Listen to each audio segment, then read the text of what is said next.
আমি ডক্টর অনুপম সরকার বলছি। অন্যান্য দিনের মতো আজকেও আমি ফার্স্ট স্টেজ ট্রিটমেন্ট কীভাবে হোমিওপ্যাথি ও বায়োকেমিকের দ্বারা করা সম্ভব সেই বিষয়ে আমার বক্তব্য রাখছি। এটা আমার 25তম ভিডিও। আজকে আমি বলবো যে ইমার্জেন্সিতে যেসব ওষুধ ঘরে রেখে দিলে কাজে লাগে সেই সবগুলো নিয়ে বলবো। কেননা ঘরে কখন কি অসুবিধা দেখা দেয় আগে থেকে বোঝা সম্ভব নয়।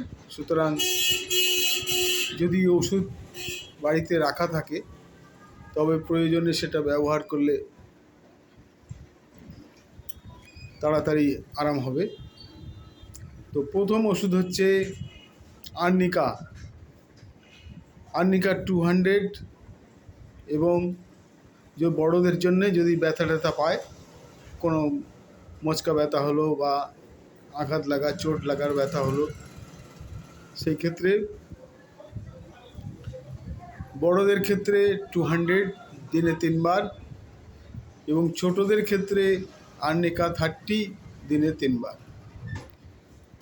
এছাড়াও আর্নিকা অয়েনমেন্টটাও আহত স্থানে লাগানো যেতে পারে, প্রয়োজনে গরম সেকও দেওয়া যেতে পারে। আচ্ছা, এবারে দ্বিতীয় মেডিসিন হচ্ছে হঠাৎ করে যদি কেটে যায়, কেটে গিয়ে রক্ত বেরিয়ে আসে, তবে ক্যালেন্ডুলা 200 খেতে হবে এবং ক্যালেন্ডুলা অয়েনমেন্ট লাগাতে হবে। এই ক্যালেন্ডুলা কিন্তু আমাদের অ্যান্টিসেপটিকেরও কাজ করে। সুতরাং ক্যালেন্ডুলা 200 3 বার করে খাওয়া এবং ক্ষতস্থানে লাগালে খুব দ্রুত ক্ষত আরোগ্য হয়। আর হচ্ছে কি, যখন তখন হঠাৎ করে হয়তো পেটে ব্যথা শুরু হয়ে গেল, তো সেই পেটে ব্যথার জন্যে যে কোনো কারণেই হোক না কেন, খাওয়া দাওয়ার গোলমাল হোক বা যাই হোক, কলোসিন 200 এটা 3 বার করে বা 2 ঘন্টা পরে পরে খাওয়া যেতে পারে। তাহলে পেট ব্যথার একটা উপশম হয়। আর হলো কি, কানের ব্যথা, হঠাৎ করে রাত্রিবেলা বাচ্চা হোক বা বড় হোক, হঠাৎ করে দেখা গেল কানে ব্যথা হচ্ছে, সেই ক্ষেত্রে ফাইটোলক্কা D200 এটাও এরকম, যতক্ষণ না ব্যথাটা কমছে 2 ঘন্টা পরে পরে খাওয়া যেতে পারে। আরেকটা ওষুধ হচ্ছে কি রাখা যায় ইপিকাক 30, বমি ভাব বা হঠাৎ করে বমি শুরু হয়ে গেল, মাঝে মাঝেই বমি হচ্ছে, সেই ক্ষেত্রে এইটা 1 ঘন্টা পরে পরে খাওয়া যাবে, কিন্তু বমি কমে গেলে আবার এটা বন্ধ করে দিতে হবে। আর দেখা যায় কি হঠাৎ করে মাথা ব্যথা হয়, সেক্ষেত্রে স্যাঙ্গুনেরিয়া 30 মাথা ব্যথা শুরু হয়ে গেলে 2 ঘন্টা পরে পরে খেতে হবে। আর হঠাৎ করে সর্দি জ্বর হতে পারে, বর্ষায় ভিজে জ্বর হতে পারে, সেক্ষেত্রে ন্যাট্রাম সাল্ফ 200 কাজে লাগবে, দিনে 4 বার করে, সকাল দুপুর বিকেল রাত।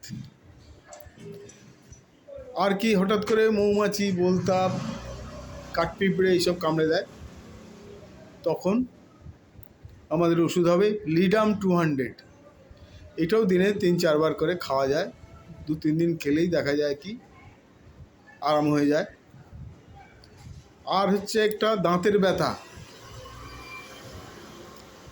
পোকা দাঁত হোক বা দাঁত নড়ছে, যে কোনোভাবেই হোক, দাঁতের ব্যথা হলে তাৎক্ষণিক একটা আরাম দেওয়ার জন্যে স্ট্র্যাপিসেগ্রিয়া 200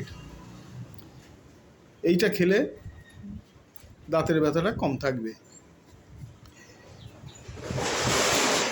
আশা করি এইসব ওষুধগুলো আপনারা যারা যারা সম্ভব হবে বাড়িতে রেখে দেবেন, এবং আপদে বিপদে তাৎক্ষণিক কাজে লাগবে এগুলো, এবং আপনারা শেয়ার করে সবাইকে জানিয়ে দেবেন যাতে অন্যরাও উপকৃত হতে পারে। আশা করি আগের ভিডিওগুলোর মতো এটাও আপনারা সবাই পছন্দ করবেন, আপনাদের ভালো লাগবে এবং শেয়ার, সাবস্ক্রাইব ও লাইক করে সবাইকে জানার সুযোগ করে দেবেন। ধন্যবাদ, নমস্কার।